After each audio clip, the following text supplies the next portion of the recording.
मित्रांनो, लिसन टू री ॲप्लिकेशन तुम्हाला सर्व प्रकारचे स्पर्धा परीक्षांसाठी आवश्यक असणारे ऑडिओ बुक्स, ऑडिओ नोट्स आणि इतर मटेरियल देखील उपलब्ध करून देते. राज्यशास्त्र विभाग इयत्ता 12वी धडा पहिला 1991 नंतरचे जग. इयत्ता 11वीमध्ये आपण 1945 ते 1991 दरम्यानच्या आंतरराष्ट्रीय घडामोडींचा अभ्यास केला. या प्रकरणात आपण 1991 नंतरच्या कालखंडाचा अभ्यास करणार आहोत. नोव्हेंबर 1989 मध्ये बर्लिनची भिंत पडली आणि सोव्हिएट रशियाच्या विघटनाची सुरुवात होऊन अखेरीस शीतयुद्धाचा काळ समाप्त झाला. अशा प्रकारे अमेरिका आणि सोव्हिएट रशिया यांच्यामधील वर्चस्वाच्या लढाईवर पूर्व पश्चिम वादही संपुष्टात आले. शीतयुद्धोत्तर काळातील घटना व घडामोडींचा आढावा पुढील 5 मुख्य परिणामांद्वारे देता येईल. 1. शीतयुद्धाचा शेवट आणि नव्या राष्ट्रांचा उदय.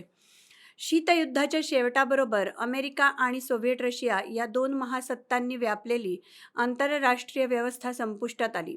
याच काळात सोव्हिएट रशियाचे विघटन होऊन नवीन राष्ट्रे उदयास आली. 2. एकध्रुवीयतेचा उदय. अमेरिका आणि सोव्हिएट रशिया यांच्यामधील शीतयुद्ध संपल्याने द्विध्रुवीयता संपुष्टात आली. पुढे अमेरिकेचे वर्चस्व असलेली एकध्रुवीय आंतरराष्ट्रीय व्यवस्था उदयास आली. 3. मानवी हक्क आणि मानवतावादी हस्तक्षेप. मानवी हक्कांबाबतच्या जागरूकतेत वृद्धी झाली आणि मानवतावादी दृष्टिकोनातून झालेल्या हस्तक्षेपांमध्ये वाढ झाली.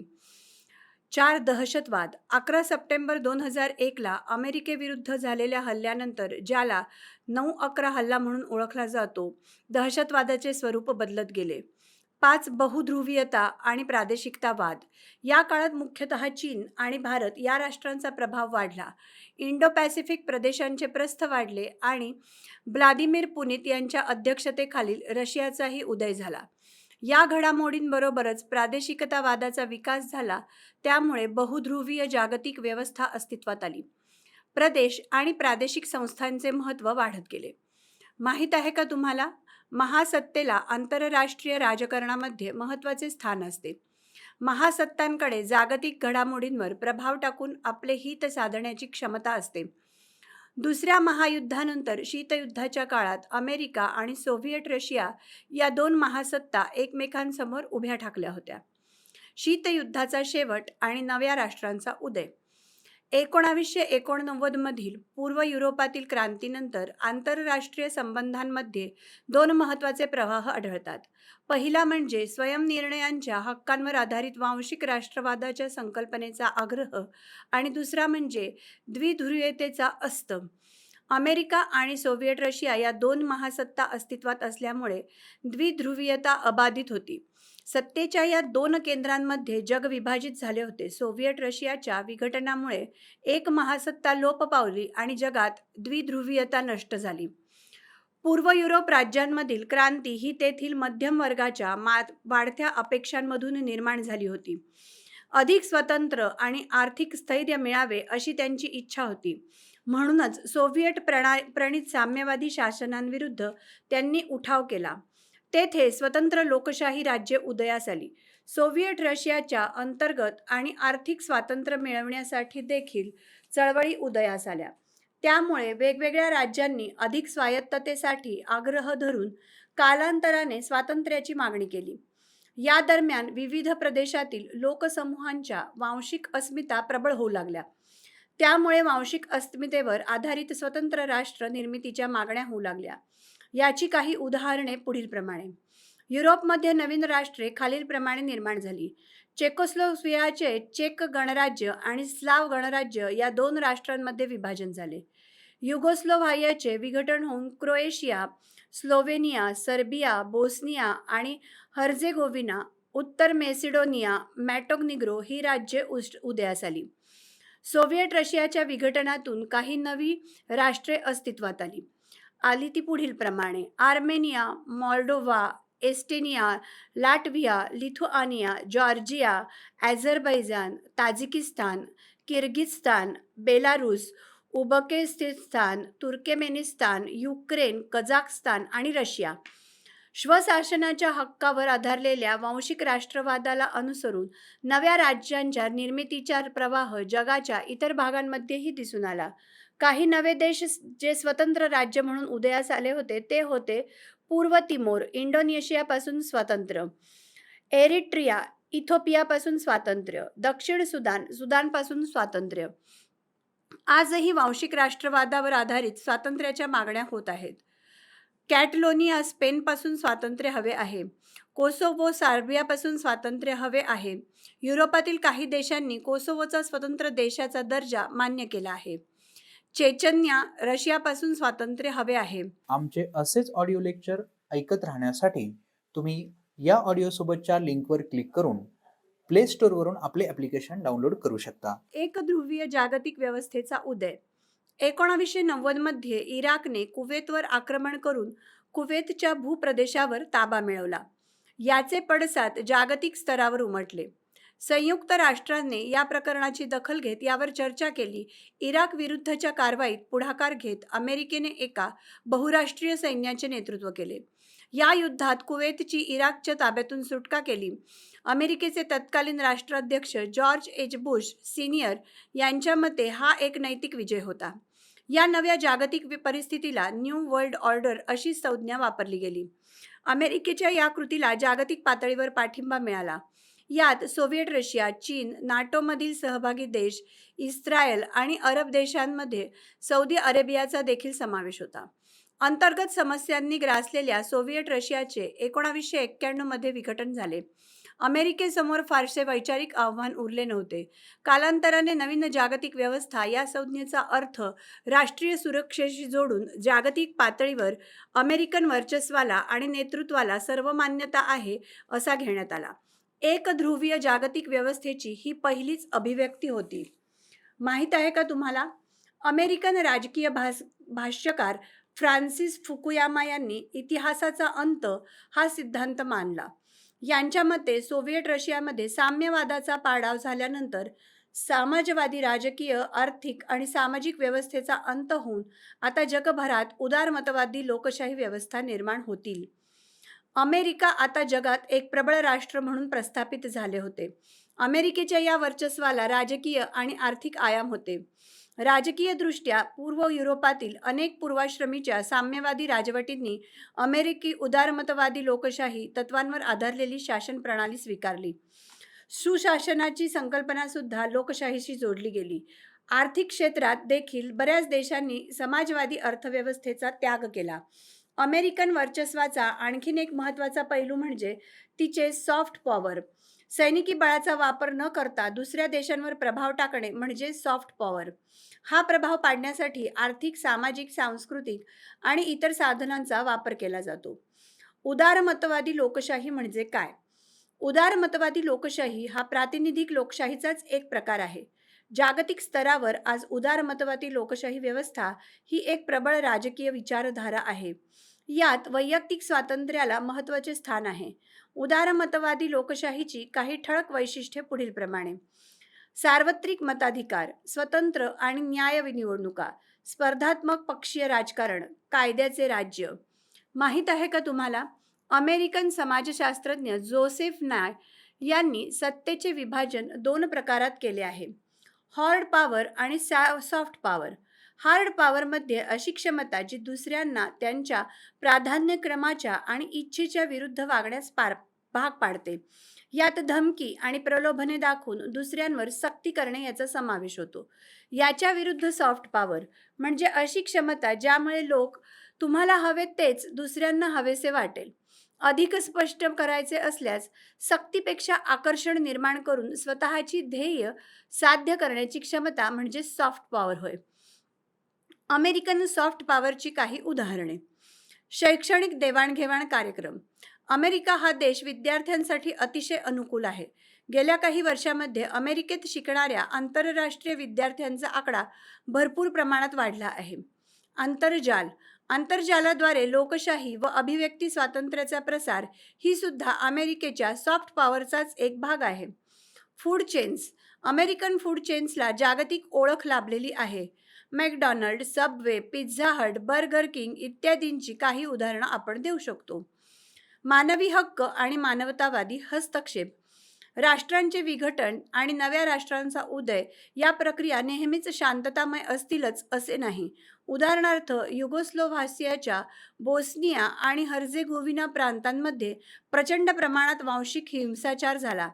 चेचन्या, पूर्व तिमोर आणि एरिट्रिया या देशांमध्ये देखील संघर्ष सुरू होता. हिंसेच्या या प्रसंगांमध्ये मानवी हक्कांचा होत असलेल्या पायमल्लीमुळे लोकांमध्ये चिंतेचे वातावरण होते. एक महत्त्वाची जागतिक संघटना म्हणून संयुक्त राष्ट्रे या देशामध्ये हस्तक्षेप करून संघर्षाची किंवा युद्धाची परिस्थिती नियंत्रणात ठेवण्याचे प्रयत्न करते. शांतता रक्षण हे संयुक्त राष्ट्राच्या प्रमुख कार्यांमधील एक आहे. शीतयुद्धोत्तर काळात संयुक्त राष्ट्रे युद्धजन्य परिस्थितीत असणाऱ्या प्रदेशात शांतता प्रस्थापित करण्याच्या दृष्टीने हस्तक्षेप सुरू ठेवतात. परंतु येथे या हस्तक्षेपाचे उद्दिष्ट केवळ चालू असणारे युद्ध थांबवणे हे नसून भविष्यात अशा प्रकारच्या संभाव्य युद्धांना आळा घालणे, शांतता प्रस्थापित करणे आणि पीडितांच्या मानवी हक्कांचे संरक्षण करणे हे आहे. याच कारणासाठी संयुक्त राष्ट्राने कंबोडिया, सोमालिया आणि युगोस्लोव्हाकिया या देशांमध्ये हस्तक्षेप केला. मानवी हक्कांबद्दलची वाढती जागरूकता आणि आंतरराष्ट्रीय कायद्यांमध्ये त्यांना मिळालेल्या पाठबळामुळे मानवतावादी हस्तक्षेप हा हक्क संरक्षणाच्या नवीन संकल्पनेचा उदय झाला. 1990चे दशक हे मानवतावादी हस्तक्षेपाचा सुवर्णकाळ म्हणावा लागेल. आमचे असेच ऑडिओ लेक्चर ऐकत राहण्यासाठी तुम्ही या ऑडिओसोबतच्या लिंकवर क्लिक करून प्ले स्टोअरवरून आपले ॲप्लिकेशन डाउनलोड करू शकता. संयुक्त राष्ट्र शांतता रक्षक दल, शांती सेना. संयुक्त राष्ट्रसंघाला स्वतःचे असे सैन्य नसते, परंतु जागतिक शांतता व सुरक्षितता प्रस्थापित करण्यासाठी संयुक्त राष्ट्रांच्या सदस्य देशांच्या स्वतःच्या सैन्यातून एक शांती सेनेची स्थापना केली आहे. या सेनेला संयुक्त राष्ट्र शांतता रक्षक दल असे म्हणतात. बऱ्याचदा शस्त्रसंधी लागू असताना संयुक्त राष्ट्र सुरक्षा परिषदेच्या शिफारशीनुसार संघर्ष प्रणव किंवा युद्ध क्षेत्रांमध्ये शांतता रक्षक दलाला पाचारण केले जाते. शीतयुद्धोत्तर काळातील मानवी हक्क. 1990 पासून अनेक देशांनी मानवी हक्कासंदर्भातील 6 मुख्य आणि करारांना मंजुरी दिली.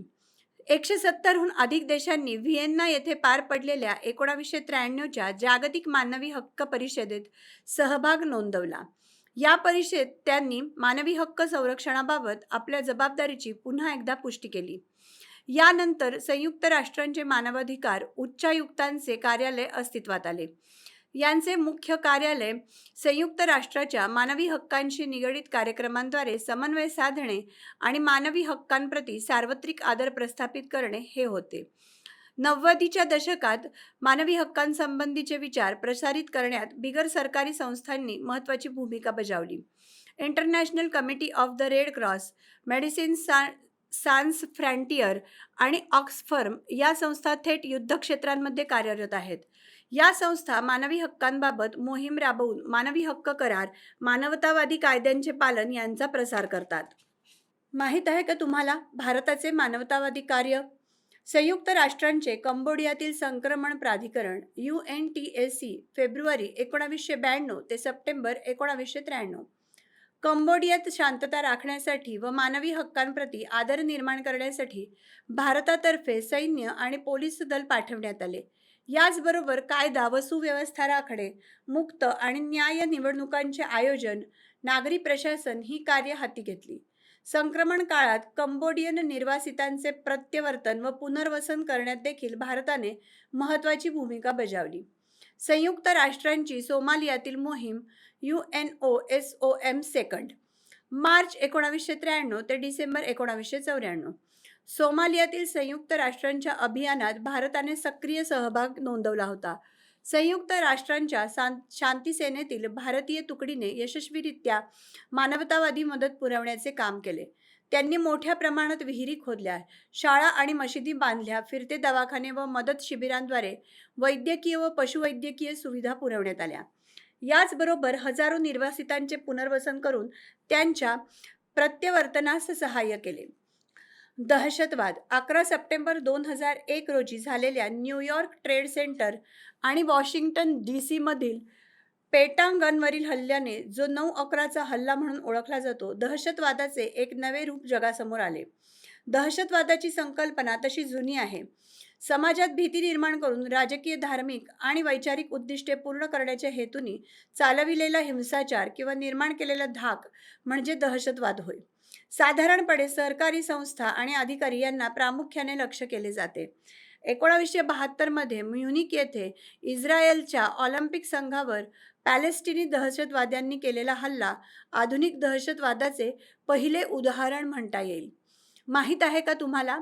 अल कायदा या संघटनेने घडवून आणलेल्या 9/11च्या दहशतवादी हल्ल्याचे प्रत्युत्तर म्हणून अमेरिकेचे राष्ट्राध्यक्ष जॉर्ज डब्ल्यू बुश यांनी दहशतवाद विरोधी लढाई ही लष्करी मोहीम आखली. अफगाणिस्तान युद्ध 2001 आणि इराक युद्ध 2003 हे याच लढाईचा भाग होते. अमेरिका पुरस्कृत या सैनिकी आक्रमणाला ब्रिटन, तुर्कस्तान, जर्मनी, इटली, नेदरलँड, फ्रान्स आणि पोलंड या देशांनी पाठिंबा दिला होता. त्यानंतर दहशतवादी संघटना विमान अपहरणे, बॉम्बस्फोट आणि राजकीय नेत्यांची हत्या अशा मार्गांचा वापर करू लागले. पारंपरिक दहशतवाद हा मुख्य सरकारी अधिकाऱ्यांना, संस्थांना लक्ष्य करीत असे. दहशतवादी सहसा काही विशिष्ट लोकसमूहाच्या हक्कांसाठी लढत असत. दहशतवादी कारवायांना अनेकदा अलगतावादी म्हणजे फुटीरतावादी चळवळींशी संबंध येतो. आधुनिक दहशतवाद अनेक पातळ्यांवर वेगळा ठरतो. आज दहशतवादी विशिष्ट भौगोलिक क्षेत्रातील विशिष्ट लोकसमूहांसाठी लढत नाहीत. दहशतवादी संघटना अमूर्त स्वरूपाच्या धार्मिक विचारसरणीने प्रेरित झालेल्या असतात. त्यांचा लढा अमूर्त स्वरूपाची धार्मिक ध्येय साध्य करण्यासाठी असतो. त्यासाठी वैश्विक पातळीवर योजना राबविल्या जातात. 9/11च्या हल्ल्यानंतर त्याच्याशी साधर्म्य असलेले हल्ले बाली 2002, माद्रिद 2004, लंडन 2005 आणि मुंबई 2008 मध्ये घडवून आणले गेले. आमचे असेच ऑडिओ लेक्चर ऐकत राहण्यासाठी तुम्ही या ऑडिओसोबतच्या लिंकवर क्लिक करून प्ले स्टोअरवरून आपले ॲप्लिकेशन डाउनलोड करू शकता. बहुध्रुवीयता आणि प्रादेशिकतावाद. शीतयुद्धोत्तर काळात अमेरिकेने जागतिक व्यवस्थेवर आधिपत्य गाजविण्यास सुरुवात केली. या काळात अमेरिकेच्या लष्करी आणि आर्थिक ताकदीला कोणीही आव्हान देऊ शकत नव्हते. त्यामुळे ती एकमेव महासत्ता म्हणून उदयास आली. परंतु महासत्ता होण्यासाठी आणि ते स्थान टिकवण्यासाठी आर्थिक संपन्नता आणि लष्करी बळ हे दोनच निकष नाहीत. जागतिक पातळीवर देशाचा महासत्ता म्हणून उदय हार्ड पॉवर आणि सॉफ्ट पॉवर यांच्या एकत्रीकरणामुळे होतो. हार्ड पॉवरमध्ये आर्थिक निर्बंध आणि लष्करी बळ अशा गोष्टी येतात, तर सॉफ्ट पॉवरमध्ये देशाची प्रतिष्ठा, सांस्कृतिक प्रभाव आणि परंपरा हे घटक येतात. अलीकडच्या काळात अमेरिकेच्या प्रबळ स्थानास प्रत्यक्ष किंवा अप्रत्यक्षपणे आव्हान दिले गेले आहे. उदाहरणार्थ युरोपियन युनियन EU मार्फत युरोपात आर्थिक आणि प्रादेशिक एकीकरण झालेले दिसते. चीन आणि जपान व त्यापाठोपाठ भारतामुळे जागतिक व्यवस्थेत आशियाचा प्रभाव वाढलेला दिसतो. रशियाचे लष्करी शक्ती म्हणून झालेले पुनरुत्थान आणि नव्या प्रादेशिक संघटनांचे वाढते महत्त्व त्यामुळे एकध्रुवीय जागतिक व्यवस्थेचे बहुध्रुवीय व्यवस्थेत रूपांतर झाले. अमेरिका प्रणित एकध्रुवीय जगास चीनने शक्तिशाली आव्हान दिले आहे. 1970च्या मध्यात डेंग शाओपिंग यांच्या नेतृत्वाखाली चीनने उदारीकरणाचे धोरण स्वीकारून आर्थिक प्रगती साध्य केली आणि चीनने जगात प्रबळ स्थान प्राप्त केले. 1990 मध्ये आणखी नाट्यमय घटना घडल्या. चीनने वन बेल्ट वन रूट आणि चीन-पाकिस्तान आर्थिक कॉरिडॉर यासारखे महत्त्वाकांक्षी प्रकल्प राबविण्यास सुरुवात करून आपले प्रभाव क्षेत्र निर्माण केले. मध्य आशिया आणि पूर्व आशिया या प्रदेशांवर वर्चस्व गाजविण्यास सुरुवात केली. आफ्रिकेत देखील प्रवेश करून शेजारी देशांपलीकडे प्रभाव पाडण्याची आकांक्षा दाखविली. दक्षिण चीनी सागरावर आपला हक्क सांगण्याकरता चीन आपले नौदल व वायुसेना भक्कमपणे उभारत आहे.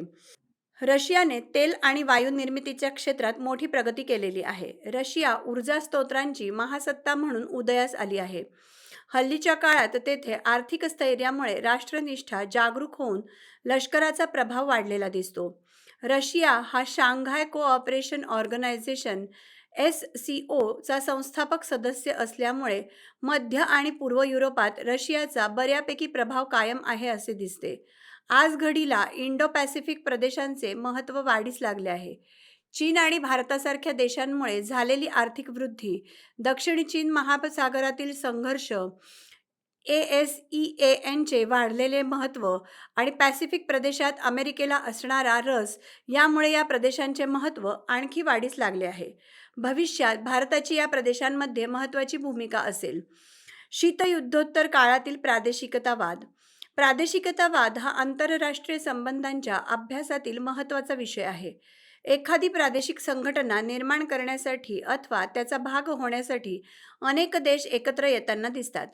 या संघटना भौगोलिक तत्वांवर किंवा समान राजकीय, वैचारिक, आर्थिक इत्यादी घटनांवर आधारलेल्या असू शकतात. प्रादेशिक संघटना बांधताना देशांनी भौगोलिकरित्या जोडलेली असणे महत्त्वाचे असतेच. त्याशिवाय काही व्यावहारिक आणि संसाधनांसंदर्भातले मुद्देही महत्त्वाचे ठरतात. यामध्ये दळणवळण आणि संपर्क व्यवस्था, ऊर्जा स्रोत, आरोग्य व्यवस्था इत्यादींचा समावेश होतो. प्रादेशिकतावादाचा प्रवास साधारणतः यातील सदस्यांमध्ये घडणाऱ्या राजकीय संवादाने सुरू होतो. ही चर्चा पुढे नेण्यासाठी समान विचारसरणी किंवा आर्थिक हितसंबंध उपयोगास येऊ शकतात. या चर्चेचा परिपाक म्हणजे एखाद्या प्रादेशिक संघटनेची निर्मिती होणे होय. 1940 आणि 50च्या दरम्यान आशिया आणि आफ्रिकेतील प्रादेशिक वादाने येथील देशांमधल्या राजकीय चर्चांवर लक्ष केंद्रित केले होते. युरोपचे लक्ष मात्र आर्थिक समन्वयाकडे होते.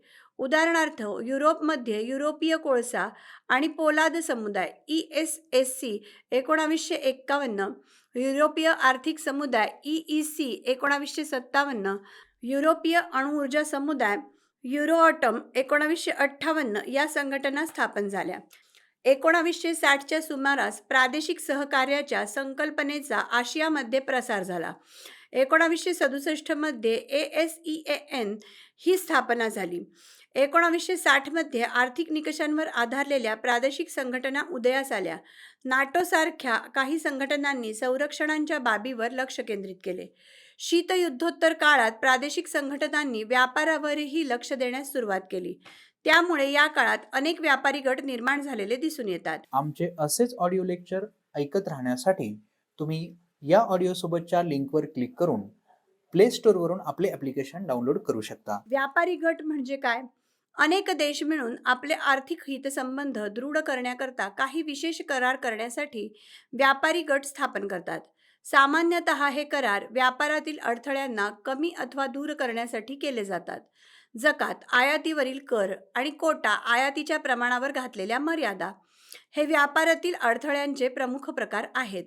आता आपण शीतयुद्धोत्तर काळातील काही महत्त्वाच्या प्रादेशिक संघटनांचा आढावा घेऊया. 1. युरोपीय संघ.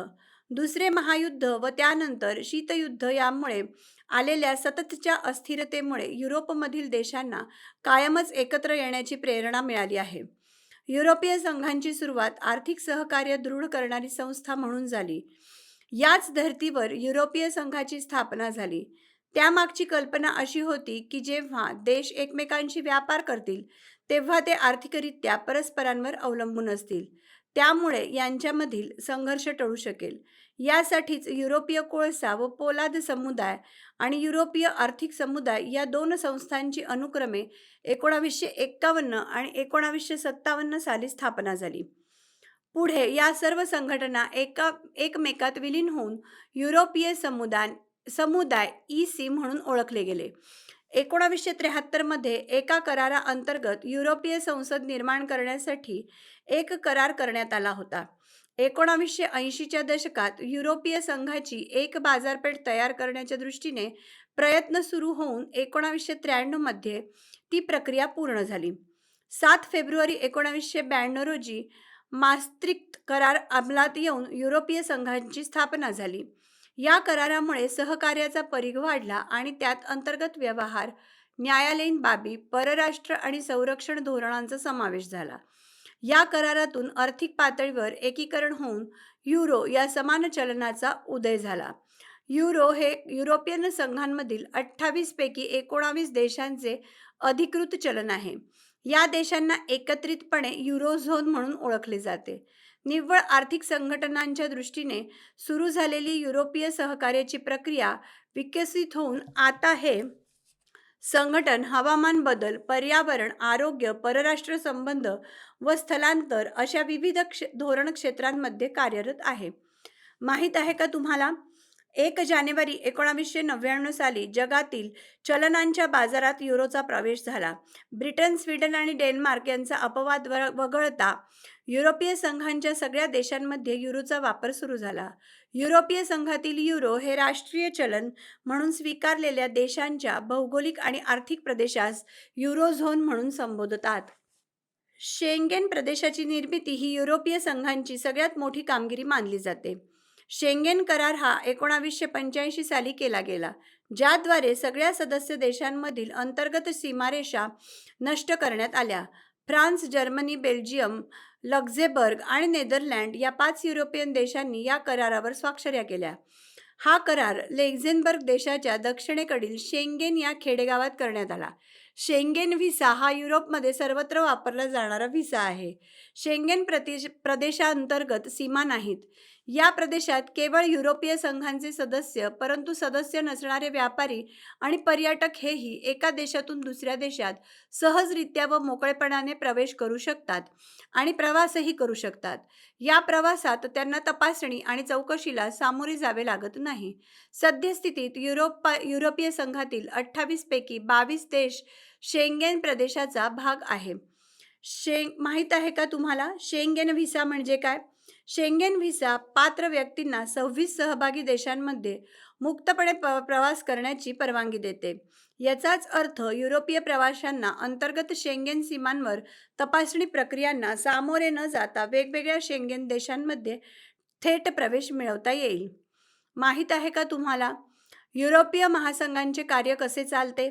युरोपीय आयोग, युरोपीय संसद, युरोपीय परिषद आणि युरोपीय न्यायालय या 4 संस्था युरोपीय संघाचे कामकाज चालविण्यासाठी अत्यंत महत्त्वाची भूमिका बजावतात. युरोपियन आयोग हा आयोग युरोपियन युनियनचा कार्यकारी नोकरशाहीशी संबंधित असा घटक आहे. युरोपियन आयोग मुख्यतः नव्या कायद्यांसाठीचे प्रस्ताव सुचवणे, युरोपियन संसदेने आणि आयोगाने घेतलेल्या धोरणात्मक निर्णयांची अंमलबजावणी करणे या साऱ्या जबाबदाऱ्या पार पाडतो. युरोपियन संसदेत एकूण प्रत्यक्ष निवडणुकांद्वारे एकूण 751 सदस्य 5 वर्षाच्या कालावधीसाठी निवडले जातात. संसदेवर कायदेविषयक देखरेखीच्या आणि अर्थविषयक जबाबदाऱ्या सोपवल्या जातात. युरोपियन परिषदेच्या रचनेत सदस्य राष्ट्रांचे राष्ट्राध्यक्ष किंवा प्रधानमंत्री, त्यांचे परराष्ट्र मंत्री, त्याचसोबत परिषदेचे पूर्णवेळ अध्यक्ष यांचा समावेश असतो. ही परिषद वर्षातून 4 वेळा भरवली जाते आणि युरोपियन युनियनला सामायिक नेतृत्व प्रदान करते. युरोपियन न्यायालय युरोपियन युनियनमधील कायद्यांचा आणि करारांचा अर्थ लावणे व निवाडा करणे हे कार्य पार पाडते.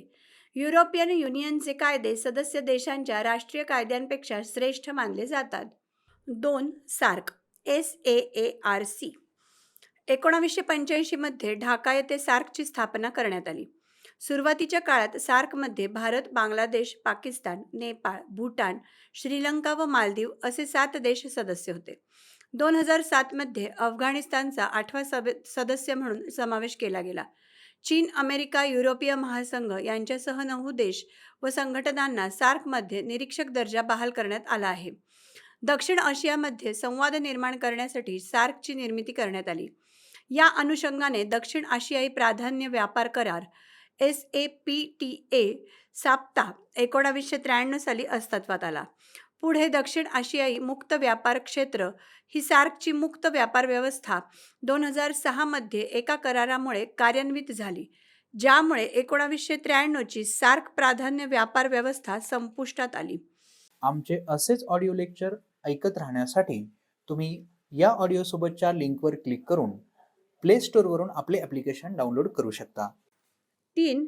BIMSTEC Bay of Bengal Initiative for Multisector Technical and Economic Cooperation म्हणजेच बिमस्टेकची स्थापना 1997 मध्ये झाली. बिमस्टेकमध्ये बंगालच्या उपसागरालगतच्या व इतर जवळच्या भागांमधील एकूण 7 सदस्य देश सामील आहेत. त्यात दक्षिण आशियामधील बांगलादेश, भूटान, भारत, नेपाळ, श्रीलंका असे 5 देश, तर आग्नेय आशियातील 2 देश म्यानमार आणि थायलंड यांचा समावेश आहे. बिमस्टेक दक्षिण आशिया आणि आग्नेय आशिया या 2 प्रदेशांना जोडणारा दुवा आहे. वेगवान आर्थिक विकासाला चालना देणे आणि सर्वांच्या स्वारस्याच्या विषयांवर सहकार्य घडवून आणणे हे बिमस्टेकचे प्रमुख कार्य आहे. 4. BRICS BRCS.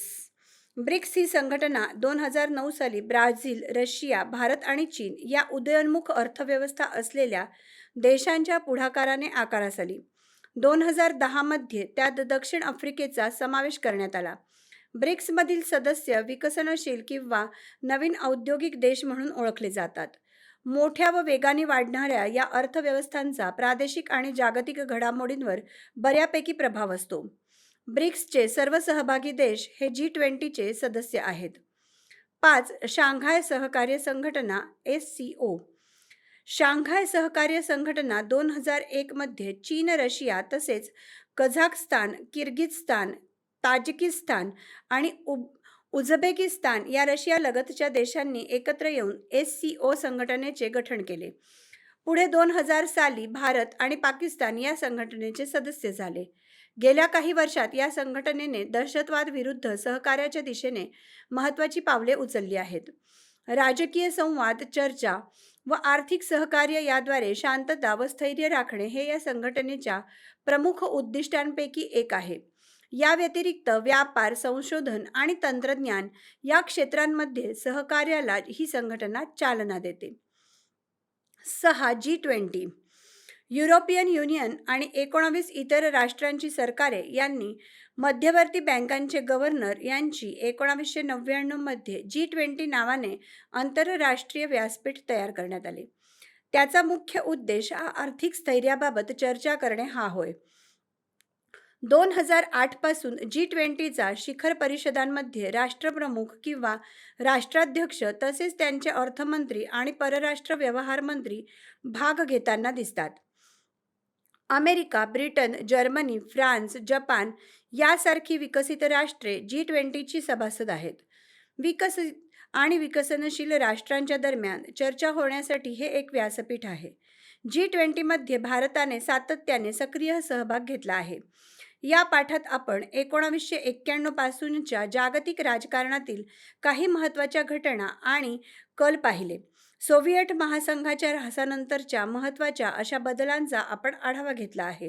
पुढील पाठात आपण याच बदलांच्या संकल्पनात्मक अभ्यास करूया. लिसन टू ॲप्लिकेशन तुम्हाला सर्व स्पर्धा परीक्षांसाठी आवश्यक असणारी ऑडिओ नोट्स, ऑडिओ बुक्स आणि इतर मटेरियल देखील उपलब्ध करून देते. चला तर मित्रांनो, भेटूयात पुढच्या लेक्चरमध्ये. तोपर्यंत धन्यवाद.